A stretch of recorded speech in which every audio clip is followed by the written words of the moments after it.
Después del esplendor. Episodio 8. Anacaona, la flor de oro.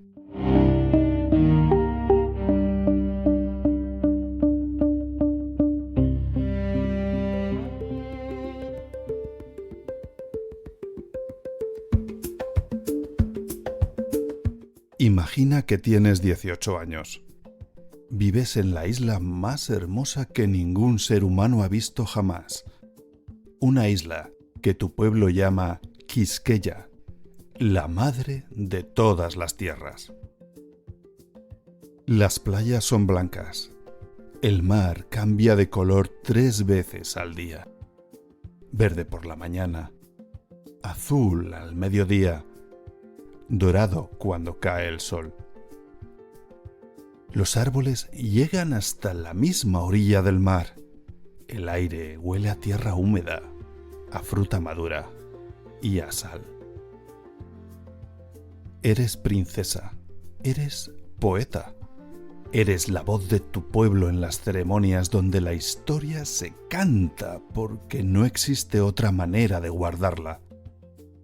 Tu nombre, Anacaona, significa flor de oro. Y lo eres. Ese año 1492, según las cuentas del otro lado del océano, aparecen unos hombres en unas embarcaciones enormes que nunca habías visto. Vienen del lado del que el sol aparece desde el mar. Llegan con ropa extraña, con metales brillantes, con animales que no puedes nombrar en tu idioma. Los recibes como recibes a cualquier visitante importante, con una ceremonia, con música, con comida, ofreciendo todo lo que tienes. Así funciona tu mundo. La hospitalidad es sagrada. 11 años después, te colgarán en la plaza pública de Santo Domingo. Esta es la historia de Anacaona, la flor de oro, la reina que creyó en la palabra cuando debería haber creído en la espada. Y esta es también la historia del primer genocidio de la era moderna. Un genocidio tan completo que incluyó, al final, el paso más cruel que existe: el olvido. Soy Marcos Arroyo y escuchas Después del esplendor.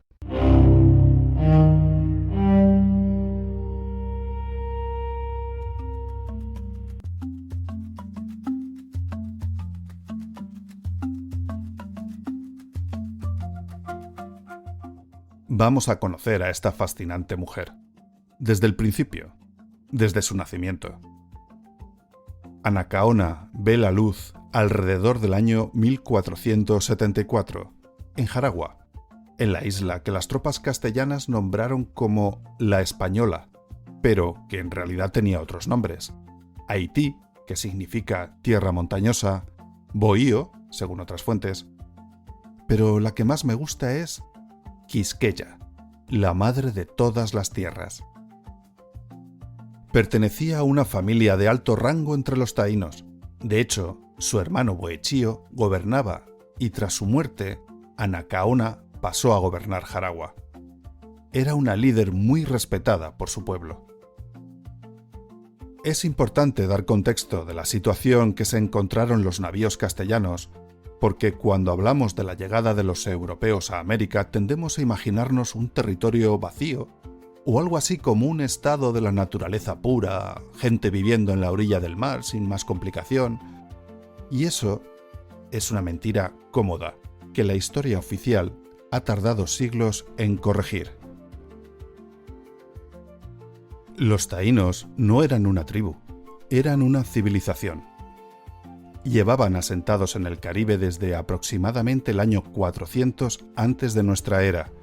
Eran descendientes de pueblos araucanos que llegaron desde las cuencas del Orinoco, en Venezuela, expandiéndose isla a isla durante siglos, adaptándose, evolucionando y construyendo.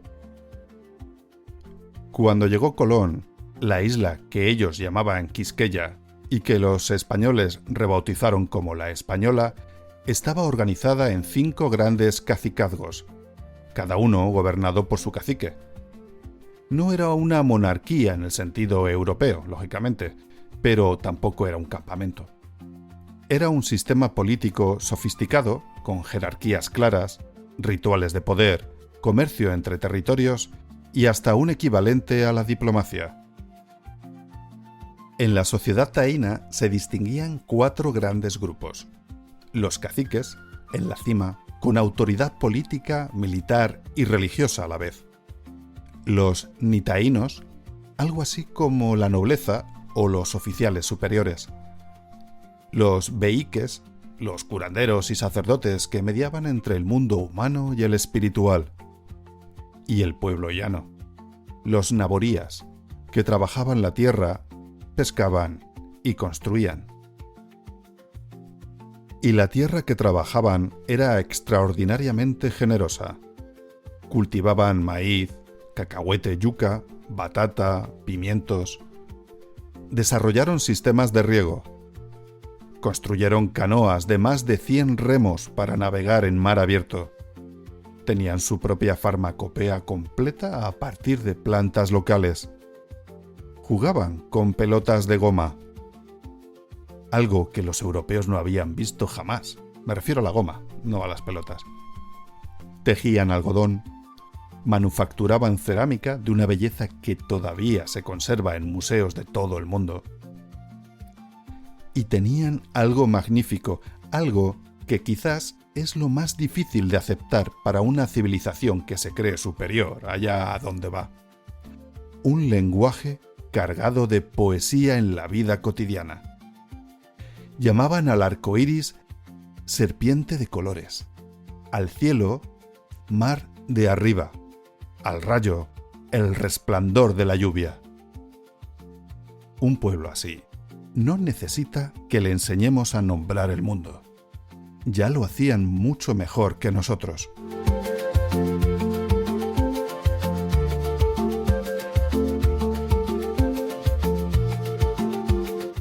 Ya te he contado que Anacaona nació en el seno de una familia con poder.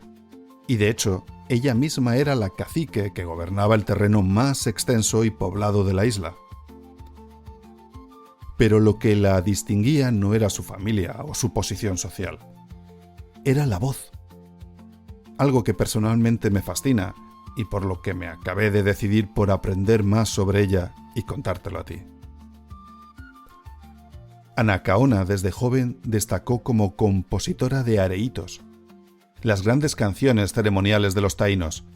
Los areitos no eran entretenimiento, eran la memoria colectiva del pueblo, puesta en ritmo y movimiento.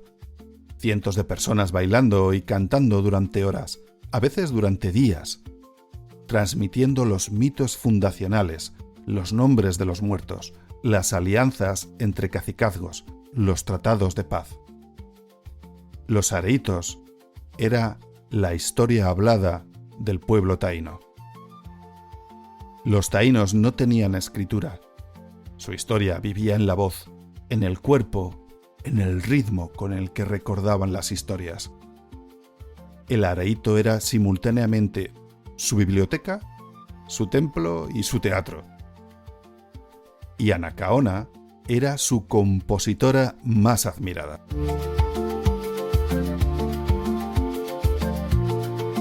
Bartolomé de las Casas, el fraile castellano que documentó los horrores de la conquista y que la conoció en persona, la describe como una muy notable mujer, muy prudente, muy graciosa y palaciana en sus hablas y artes y meneos y amicísima de los cristianos. Eso, viniendo de un cronista del siglo XVI, que además es fraile, que habla de una mujer indígena a los ojos de los europeos, es una declaración de admiración sin reservas. No creo que algo así le cayera bien a Isabel I de Castilla.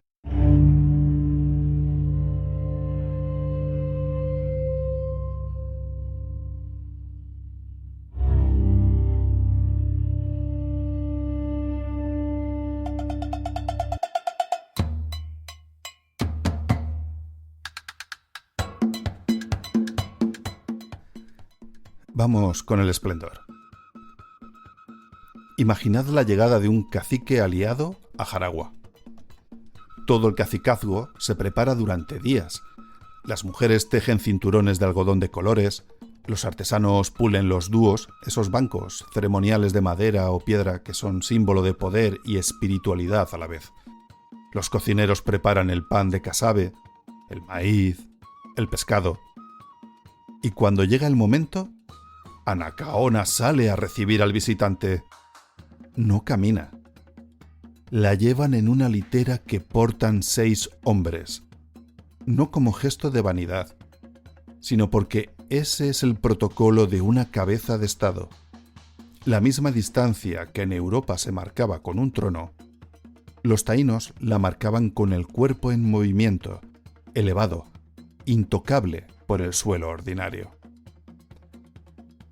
Va adornada con oro y algodón, y entonces comienza el areíto.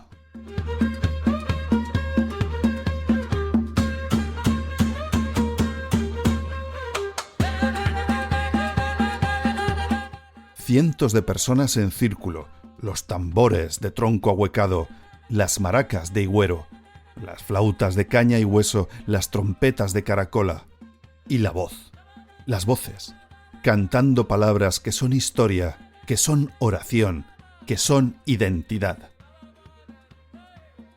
Anacaona había compuesto ese areíto. Ella había elegido qué recordar y cómo cantarlo. En una cultura sin escritura, el compositor de areítos es el guardián de la memoria colectiva. Es el historiador, el teólogo y el poeta. Todo en uno. Era, en definitiva, una reina. Y gobernaba un territorio que abarcaba buena parte de lo que hoy es Haití. Su influencia se extendía además a través de su matrimonio con Caonabo, el cacique de Maguana, uno de los otros grandes cacicazgos de la isla. 2 reinos unidos a través de ella. Era una figura de equilibrio en un mundo que estaba a punto de perder el equilibrio para siempre. Anacaona, en ese momento, era la cacique de los 2 territorios más importantes de la isla, el de su difunto hermano y el de su difunto marido. Pero no quiero adelantar acontecimientos, solo quiero que imagines la capacidad de diplomacia de una mujer que trataba de salvar a su pueblo del genocidio que se barruntaba. Y aquí es donde me gustaría que os detengáis un momento. Porque cuando hablamos de el esplendor de Anacaona, tendemos a pensar en el poder político, en la posición, en el territorio, y eso es real. Pero su esplendor más hondo era otro. Era una mujer que creía que las palabras podían hacer lo que las armas no podían, que la hospitalidad era más inteligente que la guerra, que tender la mano era una estrategia, no una debilidad. Ese fue su esplendor, y esa fue, también, la grieta que resquebrajó el bienestar de ella y de su civilización.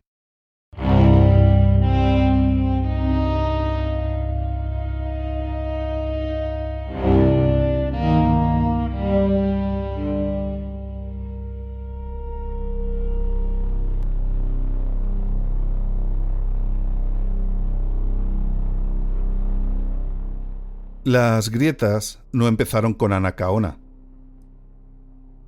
Empezaron 10 años antes con su marido. Cuando Colón llegó a Quisqueya en diciembre de 1492, Anacaona tenía 18 años. Y los taínos, como habían hecho siempre con los visitantes, los recibieron generosamente. Les dieron maíz, oro, comida, en definitiva, la hospitalidad que ellos entendían. Colón, por su parte, construyó el fuerte Navidad con los restos del barco Santa María y dejó parte de su tripulación allí mientras volvía a Castilla. Primera grieta: lo que esos hombres hicieron mientras Colón no estaba allí. Los castellanos que se quedaron en el fuerte empezaron a robar, a secuestrar mujeres taínas, a exigir oro que no existía.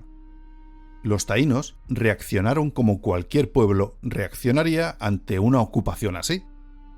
El fuerte fue destruido. 49 españoles murieron. Normal. Cuando Colón volvió en 1493 y encontró el fuerte en cenizas, necesitaba un culpable.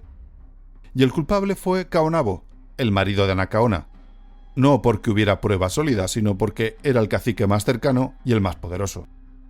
La forma en la que lo arrestaron es muy reveladora. Un explorador español llamado Alonso de Ojeda le propuso a Caonabo un regalo.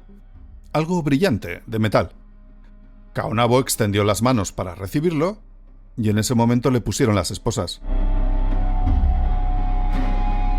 Caonabo murió cargado de cadenas cuando el barco que lo llevaba a Castilla naufragó en medio del Atlántico, en 1496.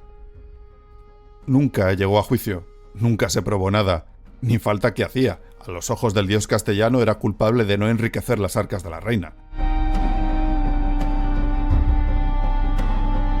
Anacaona, viuda, se retiró con su hija Huemota al cacicazgo de su hermano Boechío, en Jaragua. Y aquí es donde su carácter se revela con más fuerza. Porque lo lógico, lo humano, habría sido el odio. Su marido había sido engañado, encadenado y asesinado. Y sin embargo, Anacaona eligió otra estrategia, la diplomacia. Siguió recibiendo a los castellanos, siguió negociando. Sabía, con una lucidez que duele, que su pueblo no iba a poder ganar una guerra abierta contra esos hombres de armaduras metálicas, caballos y perros entrenados para cazar humanos. La única salida era la convivencia, aunque esa convivencia le costara tragarse el dolor cada día.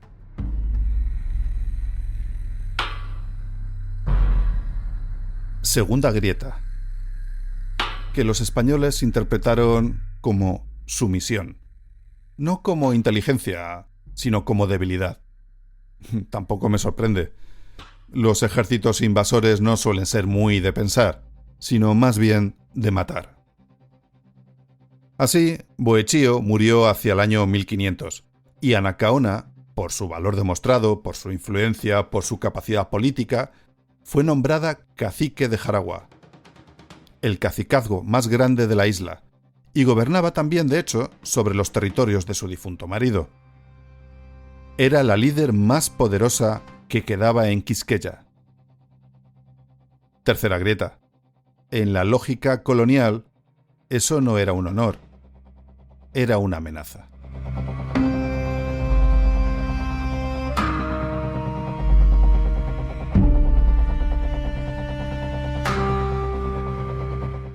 Para aquel entonces, la isla ya era un desastre. Los castellanos habían impuesto trabajos forzados en las minas de oro. Los taínos, que no morían de agotamiento, morían de hambre, porque los hombres arrancados de sus aldeas ya no podían cultivar, no había comida para todos. Y así empezaban a llegar las enfermedades, la viruela, el sarampión, contra las que sus cuerpos no tenían defensa, porque eran enfermedades importadas desde Europa. Y si a eso le unimos la debilidad de las personas, difícilmente se van a recuperar de un sarampión.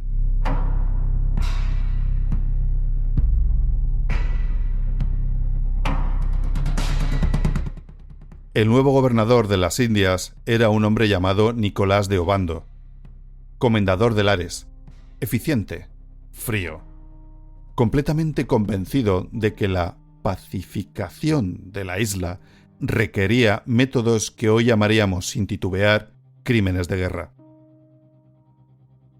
Y a Obando le habían llegado rumores, solo rumores, de que Anacaona y los caciques de Jaragua estaban conspirando contra la corona de Castilla. Claro, la Castilla medieval temblaba por una invasión de naves taínas que invadieran la península ibérica y acabaran con siglos de poder feudal. No había pruebas. Nunca las hubo. Tampoco hacía falta. Era un rumor en una isla llena de tensión. Solo era una excusa apropiada para que un asesino sin escrúpulos actuara. Y Obando actuó. La cuarta grieta es la más oscura de todas. Es esa, la que te acabo de contar. El poder no necesita pruebas, solo ganas de matar. Y esa que te acabo de contar es la cuarta grieta, y la más oscura de todas. El poder no necesita pruebas, solo codicia y ganas de matar.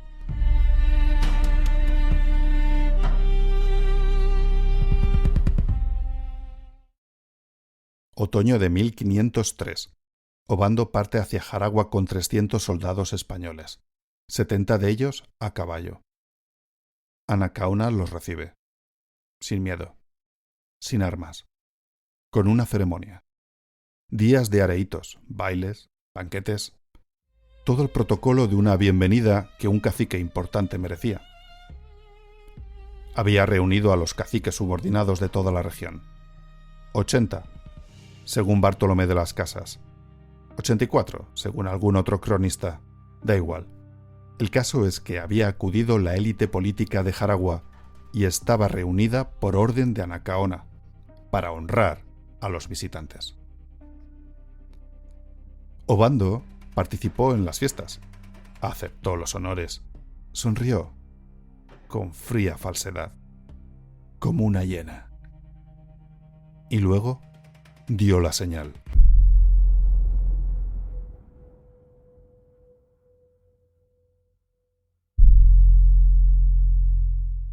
Los castellanos invitaron a los caciques a entrar en un gran bohío, una casa de madera y paja, para presenciar un espectáculo.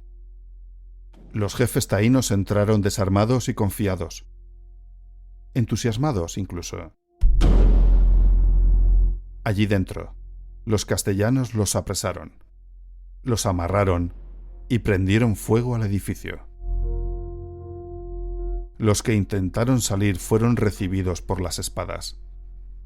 Los que lograron escapar fueron perseguidos.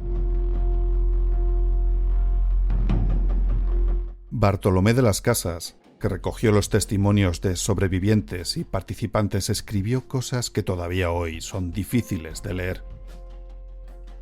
Escribió que los castellanos les cortaban las piernas a los niños mientras corrían, que incluso cuando algún soldado intentaba salvar a un niño subiéndolo a su caballo, otro venía y lo atravesaba con una lanza. 80 caciques. El liderazgo completo de Jaragua exterminado en una tarde.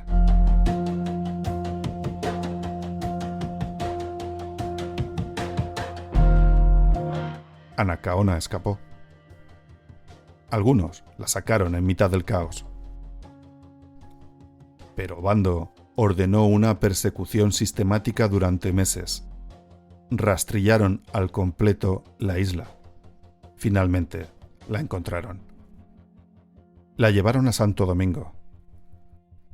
Y entonces, esto es lo que más me llamó la atención cuando lo leí, y he tenido que parar varias veces para poder grabar este párrafo.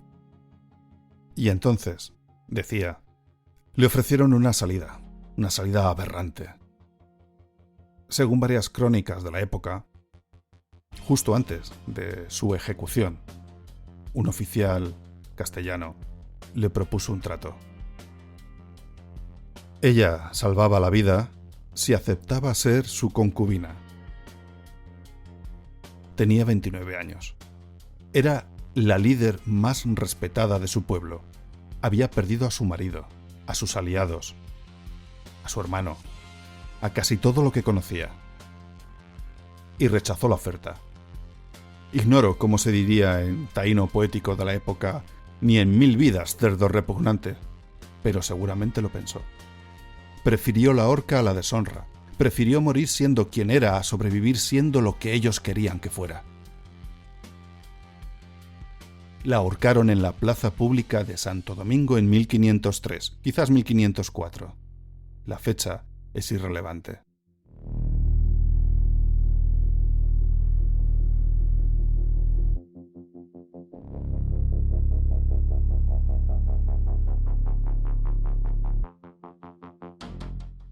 Para mayor desgracia para el pueblo taíno, Por aquellas fechas, la reina Isabel I de Castilla firmó el documento que legalizaba la encomienda, el sistema que convertiría la esclavitud indígena en institución oficial del Imperio Ibérico.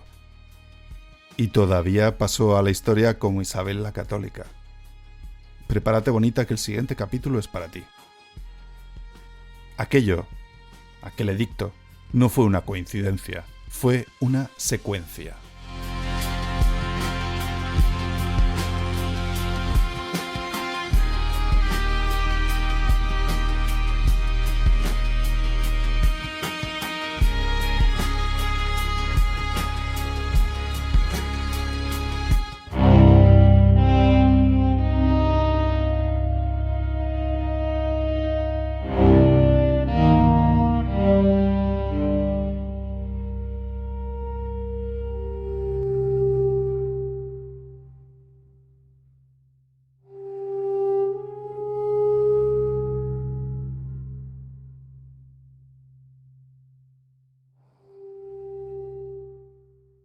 Lo que ocurrió con el pueblo taíno después de Anacaona es una de las estadísticas más brutales de la historia humana. Cuando llegó Colón en 1492, se estima que la isla tenía entre 100.000 y 1.000.000 de habitantes taínos.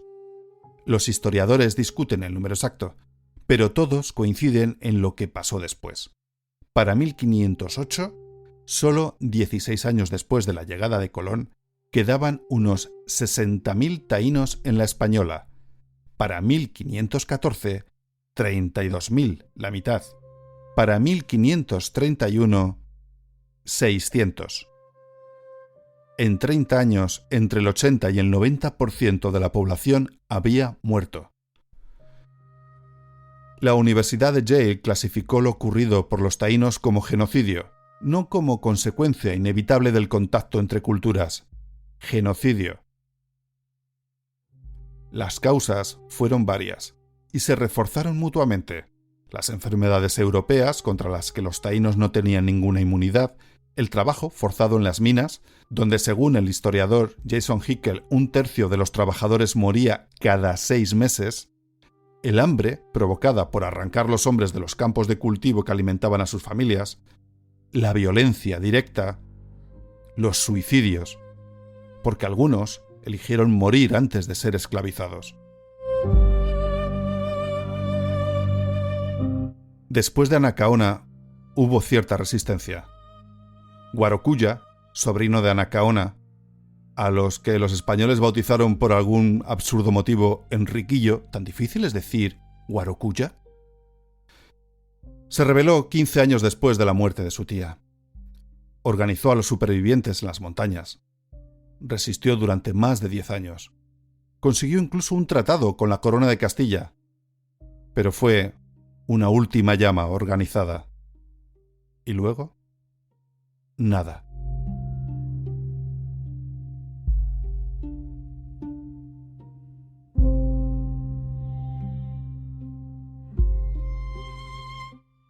Pero hay un detalle más, uno que me parece el más perverso de toda esta historia.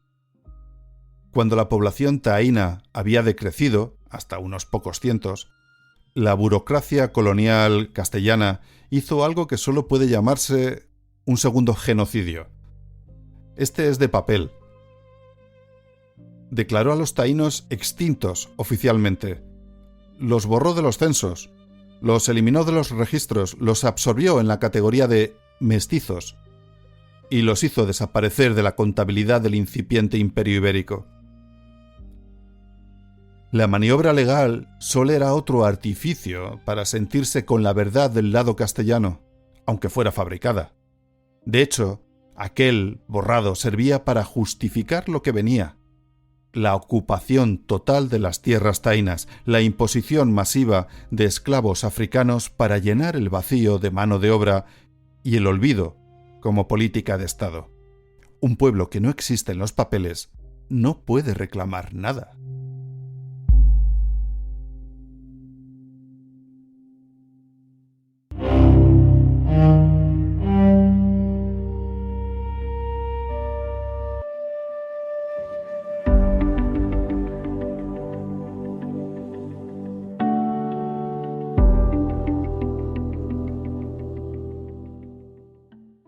¿Qué queda de Anacaona? ¿Qué ha sobrevivido a su esplendor? Queda una estatua en Leogán, en Haití, la ciudad que se llamó Yaguana, donde nació. Queda una torre en Santo Domingo, que lleva su nombre. Queda una canción de Cheo Feliciano, un poema de la poetisa dominicana Salomé Ureña. Quedan unas páginas en las crónicas de Bartolomé de las Casas. Queda muy poco para alguien que fue tanto.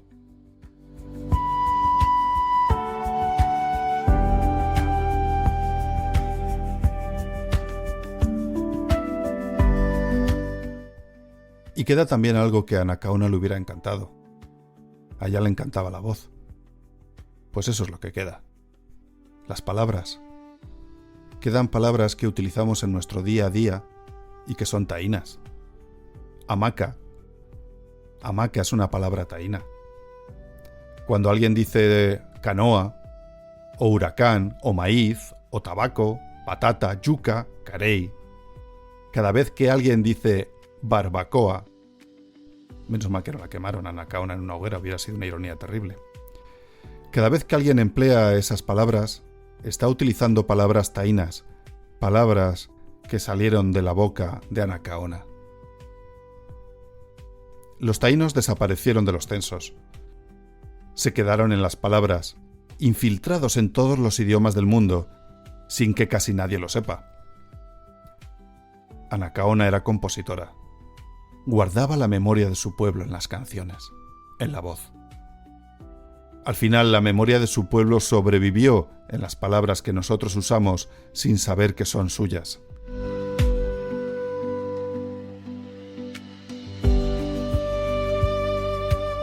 Aunque los taínos prácticamente desaparecieron de la española, no se extinguieron, por suerte. Quedan taínos, por supuesto, en Puerto Rico, en Cuba, y evolucionaron como probablemente Anacaona hubiera querido, adaptándose a la convivencia con los invasores europeos, mestizándose y guardando con ellos esa cultura caribeña que les da identidad, con la que son capaces de obnubilar. Una cultura que sigue viva, en el folclore, en la cultura, en la forma de entender la vida y en la forma de reivindicar sus derechos. Si te acuerdas de la Super Bowl, el intermedio fue un espectáculo reivindicativo maravilloso del pueblo taíno. Seguro que Anacaona se hubiera unido, gustosa, a ese maravilloso y espectacular areíto del intermedio de la Super Bowl. Al final, la memoria de su pueblo sobrevivió en las palabras que nosotros usamos sin saber que son suyas. Llevo días dándole vueltas a una pregunta. ¿Por qué no sabemos, o al menos yo no sabía, quién era Anacaona? Esto no es retórica, es una pregunta real. Porque Napoleón Bonaparte tiene decenas de miles de libros dedicados a su figura. De hecho, uno de los capítulos de este podcast es sobre él. Hay películas, series, estatuas en cada capital europea, museos enteros. Fue un hombre que causó la muerte de entre 3 y 6 millones de personas en sus guerras. Y sin embargo, su nombre es sinónimo de genio militar, de grandeza, de historia con mayúscula.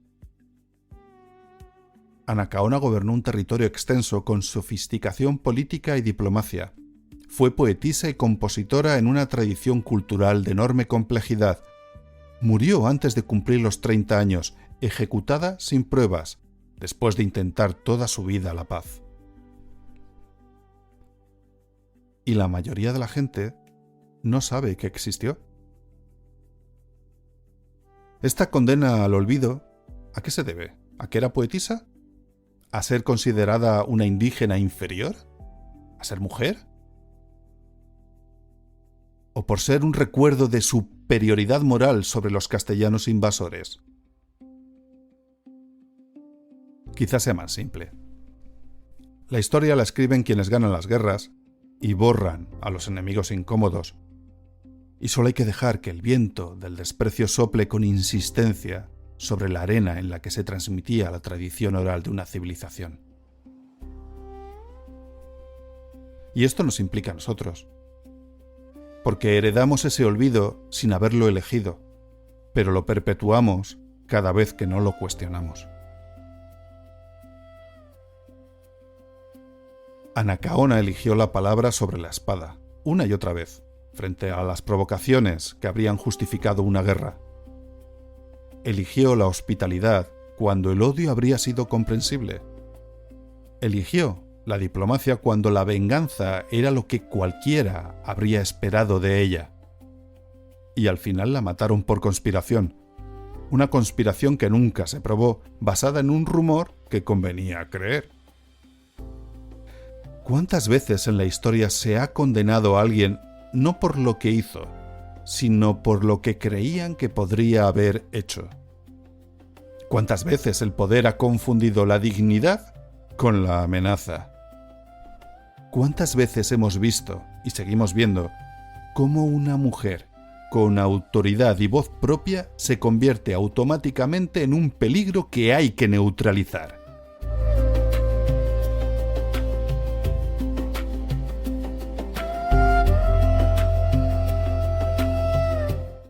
Jaragua ya no existe. El pueblo taíno, como entidad cultural y política, desapareció de su isla en menos de 50 años desde la llegada de Colón. Lo que queda es genético.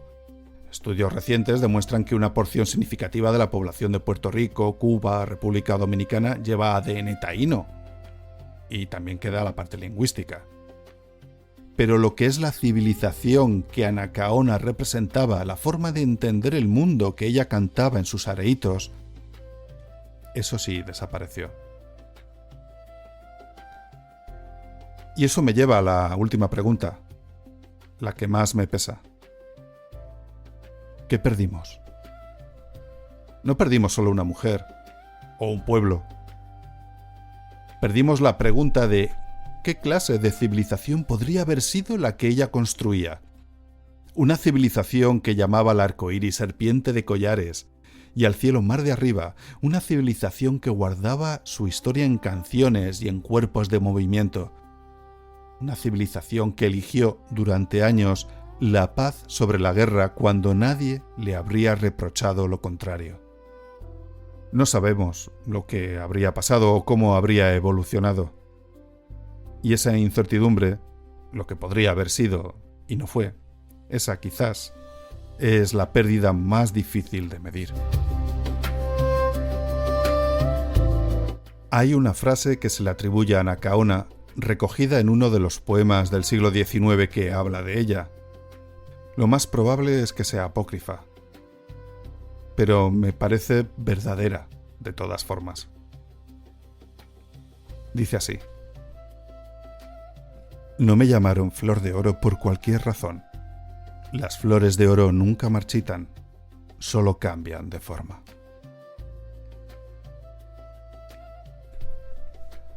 Soy Marcos Arroyo y hoy en Después del Esplendor hemos aprendido juntos el nombre de Anacaona, cacique de Jaragua, poeta, compositora de areitos, la mujer que creyó en la paz hasta el último momento. Que su nombre no se olvide otra vez. Espero que este episodio, además de entretenerte, te haya enseñado algo nuevo. Yo sí he aprendido, documentándome para contártelo. Y eso es tan satisfactorio que solo puede ser superado por tu apoyo. No seas tímido o tímida. Cuéntame algo en algún comentario en la plataforma que hayas escuchado este episodio. Los podcasts se alimentan de tus palabras también. Hasta aquí el episodio de hoy.